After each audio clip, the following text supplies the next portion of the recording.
Listín Diario editorial for May 4th of 2022. President squeezed the wrist.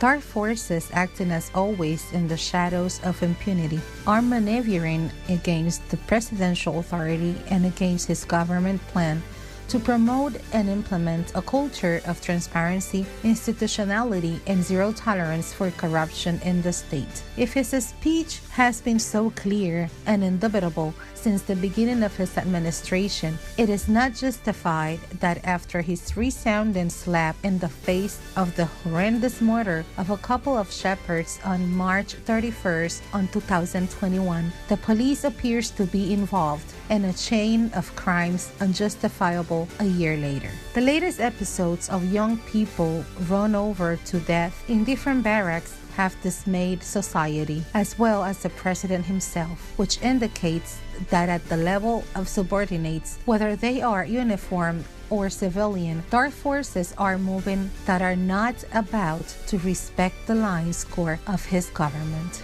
One of those lines is police and military reform. Whoever does not support this cause because he doubts its feasibility or frankly does not want to deep surgery to extract all the pus accumulated in more than 70 years of cultural culture has to be dismissed or removed from that project without hesitation. If a president hesitates or if his orders are not carried out to the letter, both in the neat and transparent management of public resources and in the efficient fulfillment of the responsibilities that correspond to his ministers, the ideal of a true change will be doomed to vanish. The amazing chain of murders of civilians in barracks, not in prisons, without the victims having robbed, killed, or trafficked drugs, must stop now. This is a golden opportunity for the president to strengthen his authority and the principle of authority that guarantees discipline and unity in the armed institutions, tightening the wrist of his presidential powers to resolve by decree